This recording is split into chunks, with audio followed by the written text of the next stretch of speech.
Good evening and welcome to Pakistan Today News from our New York studio. I'm Chris Taylor. Pakistan's Federal Information Minister Ataullah Tarar says the country's ongoing military campaign, Operation Ghazab-ul-Haq, has inflicted heavy losses on Afghan Taliban forces. According to the minister, at least 527 Taliban fighters have been killed and more than 755 wounded since the operation began. Security forces have also destroyed 237 Taliban checkposts and captured 38 others during the course of the offensive. Officials say around 205 tanks, armored vehicles, and artillery guns have been knocked out, while air operations have targeted 62 locations across Afghanistan in an effort to disrupt militant infrastructure. Tarar says the campaign remains active as Pakistani forces continue their strategy aimed at neutralizing extremist threats across the frontier. Meanwhile, military sources report that the Pakistan Army has destroyed several Afghan Taliban and allied militant positions in the Kuram sector along the Pakistan-Afghanistan border after renewed hostilities in the region. Heavy artillery fire and coordinated ground operations were used to dismantle the militant posts, as clashes continue across multiple border areas. Officials say the action forms part of Operation Ghazab-ul-Haq and represents a strong response to what they describe as unprovoked Taliban aggression. Security officials insist the offensive will continue until all strategic objectives have been achieved and cross-border threats are eliminated.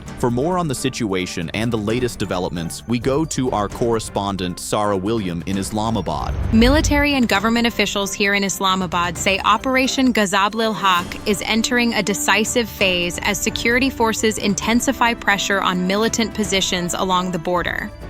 Authorities say the operation combines airstrikes, artillery support, and coordinated ground maneuvers aimed at dismantling militant infrastructure and supply routes.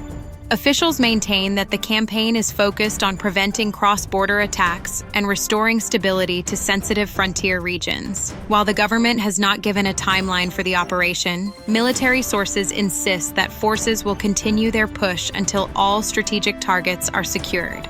Sarah William reporting from Islamabad. Thank you, Sarah. In other news, a suicide attack has struck the Chashma Sarbandi checkpost on the Miransha Banu Road in North Waziristan's Miransha area.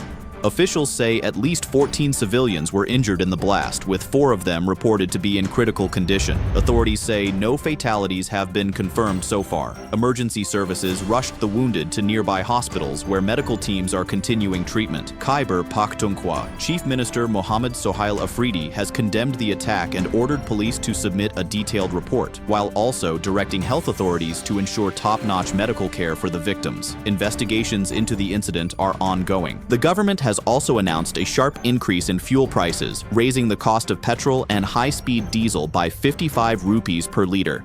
Federal Ministers Ishaq Dar and Muhammad Aurangzeb say the move has become necessary due to disruptions in global fuel supplies linked to escalating tensions in the Gulf region. Officials have assured the public that domestic fuel stocks remain sufficient and warned that strict action will be taken against hoarding. The Finance Ministry says weekly price reviews will continue as authorities monitor international market pressures. Motorists across the country are being advised to plan ahead as the new prices take effect immediately. Global energy markets are also feeling the impact of the ongoing tensions.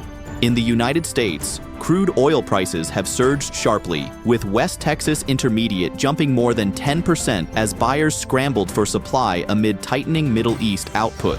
Brent crude has also climbed to around $90 per barrel, its highest level since April 2024. Analysts say disruptions around the Strait of Hormuz, a critical shipping route for global energy supplies, have significantly reduced available shipments. Experts warn that the situation could trigger a deeper global energy shock if tensions continue to disrupt shipping lanes in the region. In aviation news, Pakistan has fully restored its flight operations to Saudi Arabia and partially resumed services to Dubai and several other Gulf destinations.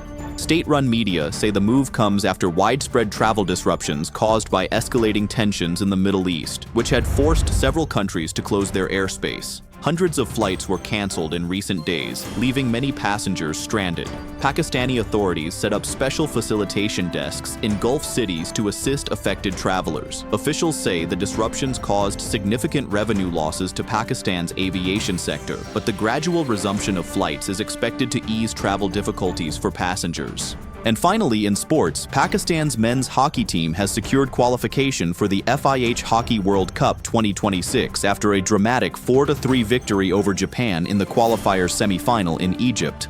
The green shirts were trailing 3-1 late in the match but mounted a remarkable comeback in the final quarter. Key goals and a crucial penalty stop by goalkeeper Ali Raza helped seal the victory and end Pakistan's 8-year absence from the global event. The upcoming World Cup will be co-hosted by Belgium and the Netherlands later this year, and fans across Pakistan are celebrating the team's return to hockey's biggest stage. That's all for now. You're watching Pakistan Today News. I'm Chris Taylor.